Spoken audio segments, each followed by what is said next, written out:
واقعہ کربلا یہ کوئی اسلامی تاریخ کا ہی نہیں بلکہ تاریخ انسانیت کا انتہائی اہم ترین واقعہ۔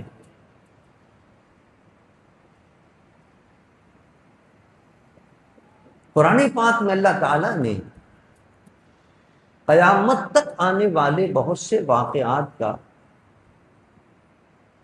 ذکر فرمایا، کچھ ماضی کے واقعات کا ذکر فرمایا، کچھ مستقبل کے واقعات کا ذکر فرمایا۔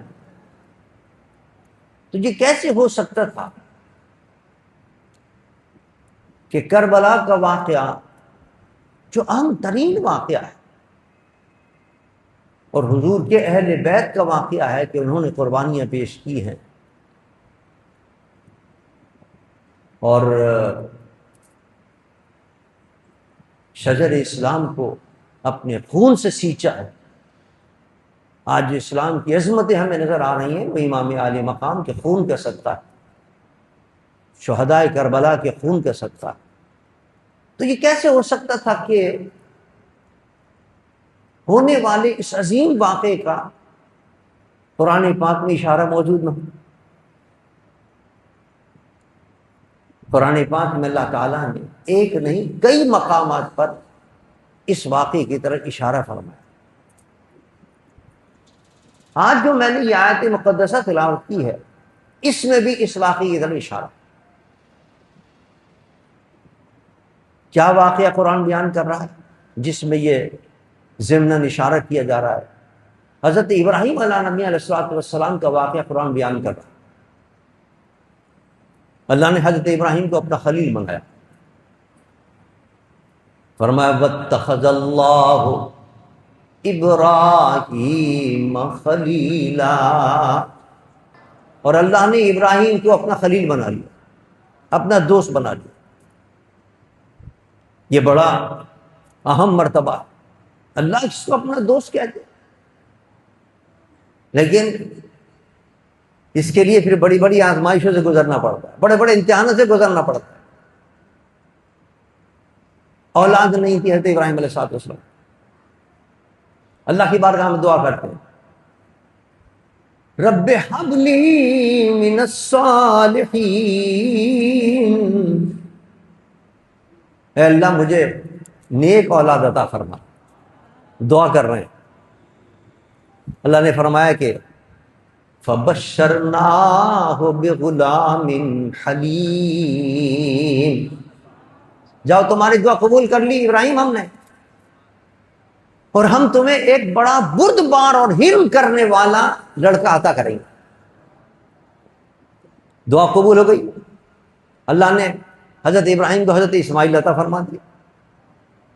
اب آپ بتائیے، بڑے آرزوؤں کے بعد، بڑی منتوں کے بعد، بڑی دعاؤں کے بعد گھر میں اگر اولاد آئے تو وہ کتنی محبوب ہوتی ہے اور والدین کو کتنی پیاری ہوتی ہے، ایک منٹ وہ اپنے سے جدا کرنا گوارا نہیں کرتے۔ لیکن اب امتحان ہو گیا کہ ہم سے زیادہ پیار ہیں، ہمارے دوست کو خلیل کہہ دیا نا، خلیل کو ہم سے زیادہ پیار ہے، اپنے بیٹے سے پیار ہے۔ پیدا ہوتے ہی حکم ہو گیا اس کو جنگل کے اندر چھوڑ جاؤ، لکھوں تک سہارا کیا، اب حکم ہو گیا اللہ کا۔ اب بیٹے کی محبت نہیں دیکھی انہوں نے، ٹھیک ہے مر جائے گا، لکھوں تک سہارا کے نہ پانی ہے نہ کھانا ہے، اللہ کا حکم تھا، چھوٹے سے اسماعیل کو چھوڑ دیا سہارا کے اندر۔ اور جب چھوڑ کے جانے لگے تو کہتے ہیں ربنا انی اسکنت من ذریتی بواد غیر ذی زرع عند بیتک المحرم، اے اللہ تیرے حکم پر اس لکھوں تک صحرا کے اندر اپنے لخت جگر اسماعیل کو اور اپنی اہلیہ حضرت حاجرہ کو چھوڑ کے جا رہا ہوں، مولا تو ہی ان کا بندوبست کیجیے، تجھ پر چھوڑ کے جا رہا ہوں۔ دور دور تک پانی کا کوئی نام و نشان نہیں، دور دور تک کسی آدمی کا نام و نشان نہیں۔ جب زیادہ پیاس میں تڑپنے لگے حضرت اسماعیل، اور جب حضرت ابراہیم کو حضرت جبرائیل کو اللہ نے بھیجا ایک روایت کے مطابق، اور ایک روایت کے مطابق حضرت اسماعیل نے اپنی ایڑی کو رگڑا تو اللہ نے آب زمزم کا چشمہ جاری فرما دیا۔ اب اس لقدر صحرا کے اندر جہاں کہیں دور دور پانی نہیں تھا، پانی بھی آ گیا، ایک قافلہ گزرا، کھانا بھی آ گیا، پھل بھی آ گئے، اللہ کا گھر بھی بن گیا۔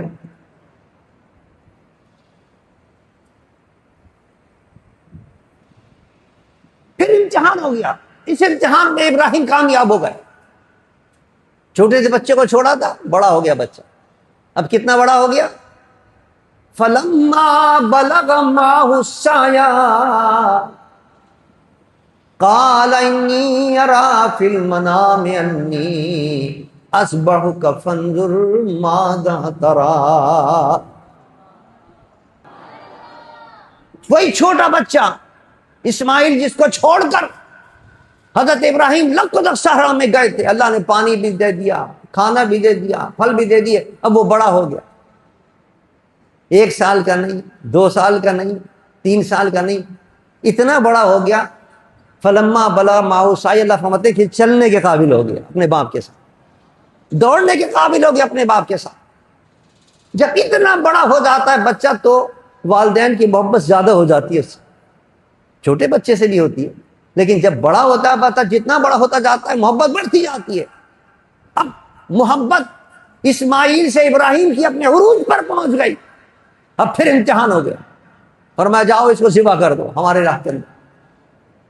اللہ، حضرت ابراہیم کچھ نہیں کہا، مولا یہ تو میرا بڑا لاڈلا بیٹا ہے، میں نے بڑی آرزویں سے دعائیں کر کر کے تجھ سے حاصل کیا ہے، اولاد نہیں ہو رہی تھی، اور پھر تو نے مجھے عطا کی ہے اولاد، اور پھر نے کرم کیا اتنا بڑا ہو گیا ہے، اب اس کو ذبح کا حکم دے رہا، کچھ نہیں، کوئی سوال نہیں، کوئی چون و چرا نہیں۔ بیٹے سے کہتے ہیں بیٹا آ جاؤ، اللہ کا حکم ہو۔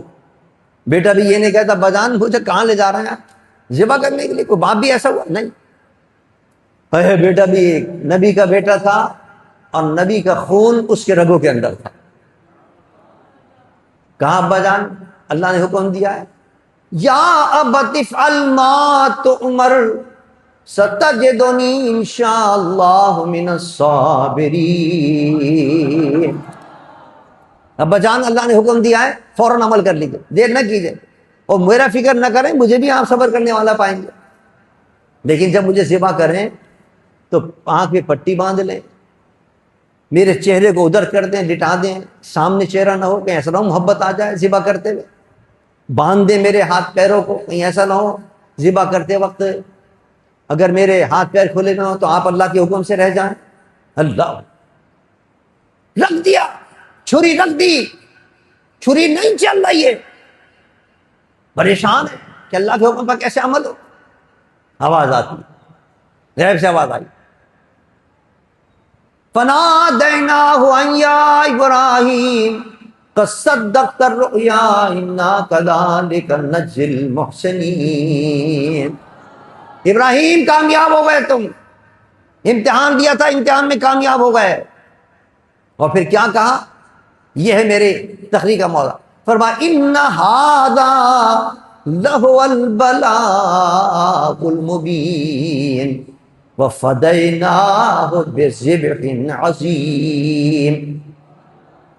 فرمایا یہ بہت بڑا امتحان تھا، یہ آیت کا ترجمہ ہے، یہ بہت بڑا امتحان تھا ابراہیم، اس امتحان میں تم کامیاب ہو گئے، اور دیکھو ہم نے اس اسماعیل کے بدلے کے اندر، اس کے فدیے کے اندر ہم نے ایک عظیم ذبح عطا کر دی تمہیں، ایک عظیم ذبیحہ عطا کر دیا، اس کے بدلے میں بہت بڑی قربانی ہم نے کر دی تمہارے لیے، اور بنا دی تمہارے لیے کہ جنت سے ایک دمبا آ گیا، جنت سے ایک دمبا آ گیا، اور وہ ہم نے کیا نام ہے اس کے بدلے کے اندر یہ قربانی کر، یہ فدیہ ہے اسماعیل کی قربانی کا۔ اب دیکھیے یہاں مجھے جو آپ کو سمجھانا ہے، اور جو قابل غور بات ہے وہ یہ ہے کہ حضرت اسماعیل کی قربانی کے مقابلے میں اللہ نے ایک دمبا بھیجا ہے، ایک مینڈا بھیجا، اور اس دمبے کے لیے قرآن میں اللہ کیا فرما رہا ہے، وَفَدَيْنَاهُ بِذِبْحٍ عَظِيمٍ. اسماعیل کیا قربانی کا جو بدلہ ہے وہ بہت بڑا ہم نے ذبیح عطا کر دیا تھا، بہت بڑی قربانی ہمیں عطا کر دی. اب سوال یہ ہے، یہ قابل غور بات ہے، توجہ چاہتا ہوں آپ. حضرت اسماعیل اللہ کی نبی کے بیٹے ہیں، خود بھی نبی ہیں، اور ان کے قربانی کے مقابلے میں اللہ جو فدیہ لے کر آیا، جو فدیہ اللہ نے عطا کیا ہے دمبا، اس کو اللہ فرما رہا ہے یہ بہت بڑی قربانی ہے. بھائی حضرت اسماعیل کی قربانی بڑی تھی، یہ اس کے مقابلے میں ایک دمبے کی قربانی بڑی ہے، ایک مینڈے کی قربانی بڑی ہے. وہ جانور ہیں. اور یہاں ابراہیم کے بیٹے ہیں حضرت اسماعیل، اور ان کے قربانی کے بدلے میں اللہ فرما رہا ہے ہم نے بہت بڑی قربانی تمہیں عطا کر دی. یعنی یہ دمبا جو ہے وہ بہت بڑی قربانی ہے حضرت اسماعیل کے مقابلے میں. یہ مینڈا کی بہت بڑی قربانی ہے جس کو اللہ بہت بڑی قربانی عظیم کا اللہ فرمایا. اس کا جواب دیا علامہ اقبال رحمۃ اللہ تعالی. علامہ اقبال کہتے ہیں کہ اللہ اللہ بائے بسم اللہ پدر، اللہ اللہ بائے بسم اللہ پدر، اور مانیے ذبح عظیم آمد پسر. علامہ اقبال کہتے ہیں ارے یہ جو اللہ نے فرمایا ہے کہ ہم نے اسماعیل کے فدیے کے اندر، اسماعیل کے بدلے کے اندر بہت بڑا ذبح عطا کر دیا، بہت بڑی قربانی عطا کر دی، اس سے یہ دمبا مراد نہیں ہے، کربلا کے میدان میں حسین کی قربانی مراد. یہ ہے بڑی قربانی. اللہ تعالیٰ نے حضرت ابراہیم علیہ السلام کی قربانی کو قبول فرمایا اور اسماعیل کو بچا کر، اور اس کے بدلے جو قربانی لی ہے وہ امام حسین کی قربانی ہے جو کربلا کے اندر اللہ نے قربانی لی اور اس کو قبول فرمایا. اس کو عظیم فرمایا ہے، یہ ہے عظیم قربانی. اللہ. اور کیوں قربانی یہ کہتے ہیں؟ یہ راز ہے. فرمایا سر ابراہیم و اسماعیل بود، یعنی اجمال را تفصیل بود. وہ جو قرآن میں اللہ نے اجمالاً ہمیں فرمایا، اشارہ دیا ہمیں کہ میں اس کے بدلے کے اندر اسماعیل قربانی کے بدلے میں بڑی قربانی دینے والا ہوں تمہیں، تو فرمایا اس اجمال کی تفصیل کربلا کے میدان میں ہمیں نظر آئی.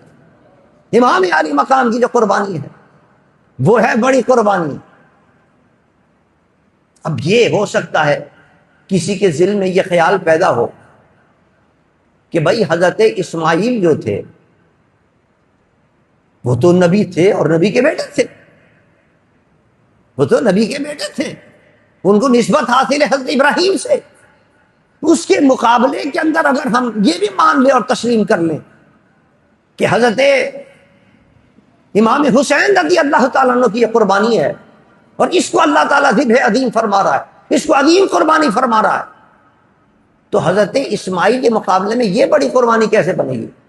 اس لیے کہ وہ تو حضرت ابراہیم کے بیٹے ہیں، وہ تو ایک نبی کے بیٹے ہیں، اور حضرت امام حسین رضی اللہ تعالیٰ عنہ نبی کے بیٹے تو نہیں ہیں. اس کا جواب دیتے ہیں علماء کرام. علماء فرماتے ہیں وہاں تو صرف ایک نسبت ہے کہ وہ حضرت ابراہیم علیہ السلام کے بیٹے تھے، حضرت اسماعیل علیہ السلام، اور یہاں تو حضرت امام علی مقام رضی اللہ تعالیٰ عنہ کو ایک نسبت نہیں، تین نسبتیں حاصل ہیں. حضرت مولا علی کرم اللہ وجہہ کے لخت جگر اور نور نظر ہیں، جنت کی عورتوں کی سردار حضرت بی بی فاطمہ زہرا رضی اللہ تعالیٰ عنہ پہ لخت جگر اور نور نظر ہے، اور محمد مصطفیٰ کے نواسے بھی ہیں. قربان جاؤ، دو تین نسبتیں. اور نسبتیں بھی کیسے؟ میرے مصطفیٰ نے فرمایا اللہ یہ جو فاطمہ کا بیٹا ہے نا یہ میرا بیٹا ہے، حضور نے اپنا بیٹا فرمایا، اور بیٹا بھی کیسا،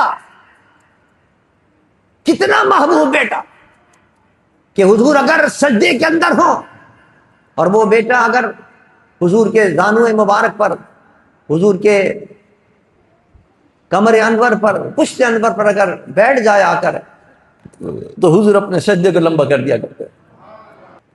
حضرت امام اعلی مقام رضی اللہ تعالیٰ عنہ کی نسبت بھی کتنی اعلیٰ نسبت، وہ حضرت ابراہیم کے بیٹے ہیں۔ یہ ان کو بیٹا کون کہہ رہا ہے؟ جو نبیوں کا بھی امام، امام الانبیاء محمد مصطفیٰ صلی اللہ علیہ وسلم، اس کا اپنا بیٹا فرما رہے ہیں، اور فرمایا جتنی نسل میری چلے گی وہ اسی بیٹے سے چلے گی۔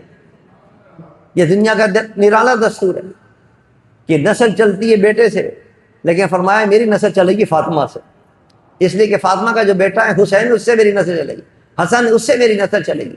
حضور نے اپنا بیٹا فرمایا جس کو، اور صرف بیٹا نہیں فرمایا بلکہ علماء فرماتے ہیں کہ حضور کے جو شبیہ اور مثال تھی اور مشابہت تھی اگر کسی کے اندر، تو امام حسین رضی اللہ تعالیٰ اپنا شبیہ بنا کر گئے۔ کیوں بنایا اپنا شبیہ؟ اس لیے بنایا اپنا شبیہ تاکہ پتہ چلے کہ یہ نسبت بڑی قوی نسبت ہے، یہ بڑی نسبت، بڑی اعلیٰ نسبت ہے۔ حضور کو اتنا پیار تھا امام علی مقام رضی اللہ تعالیٰ عنہ سے، اور اس امام نے حضور کے لخت جگر اور نور نظر نے قربانی پیش کی ہے۔ کہتے ہیں یہ اس خواب کی تعبیر ہے جو حضرت ابراہیم علیہ السلام نے خواب دیکھا تھا ذبح کرنے کا، اس کی تعبیر اب کربلا کے اندر ہوئی ہے، انہی کی اولاد کے اندر ہے۔ یہ بھی حضرت ابراہیم علیہ السلام کی اولاد کے اندر ہے میرے آقا، اور میرے آقا کی اولاد کے اندر امام حسن امام حسین رضی اللہ تعالیٰ عنہ۔ تو وہ جو خواب دیکھا تھا اس کی حقیقی تعبیر جو ہے وہ کربلا کے میدان کے اندر ہوئی ہے کہ انہوں نے اپنی جان دے کر ملت ابراہیمی کو تازہ کر دیا۔ حضرت ابراہیم علیہ السلام کا یہ جو ہمارا دین ہے اس کو ملت ابراہیمی کہتے ہیں، یہ دین ابراہیمی کہلاتا ہے۔ اس دین ابراہیمی کو اگر عروج حاصل ہوا ہے، عظمت ملی ہے، تو امام عالی مقام کی کربلا کے اندر قربانی کا صدقہ ہے۔ اسی لیے علامہ اقبال کہتے ہیں کہ خون او تفسیر این اسرار کرد، خون او تفسیر این اسرار کرد، اور ملت خوابیدہ را بیدار کر دے۔ سوئی بھی قوم تھی، اسلام سے بیگانہ ہوتے جا رہے تھے، اگر اس قوم کو جگایا ہے اور اس قوم کو صحیح راستے پر لائے ہیں، اپنے جانا جان کے صحیح دین پر اگر لائے ہیں، تو وہ امام حسین کا وہ خون ہے جو کربلا کے اندر بہا، اس کا صدقہ ہے کہ آج ہم اور آپ صحیح دین پر قائم ہیں۔ ورنہ اگر امام علیہ مقام رضی اللہ تعالیٰ عنہ یزید کے ہاتھ میں ہاتھ دے دیتے، اس سے اگر بیعت کر لیتے، تو آج جو ہم اور آپ یہ جو صحیح دین ہم تک پہنچا، یہ دین ختم ہو چکا ہوتا۔ کیوں؟ اس لیے کہ امام علی مقام کا وہ خطبہ یاد کریں جو آپ نے کربلا کے میدان میں دیا۔ آپ نے فرمایا یہ وہ ہے کہ جس نے اللہ کی حرام کردہ چیز کو حلال کر دیا، یہ جزید وہ ہے جس نے اللہ کی حلال کردہ چیزوں کو حرام کیا، میں کیسے اس سے بیعت کر سکتا؟ وہ شخص کہ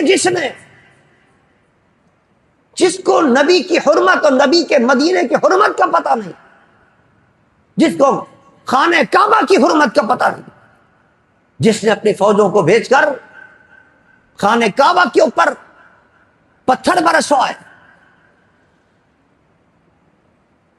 جس نے مدینہ منورہ کے اندر اپنی فوجوں کو اجازت دی کہ 3 دن کے لیے تمہارے لیے پورا مدینہ حلال ہے، جو چاہے کرو مدینہ کے اندر۔ کتنی ماں بہنوں کی عزتیں لوٹی اس کی فوج نے، اور کس طرح مدینہ منورہ کی حرمت کو پامال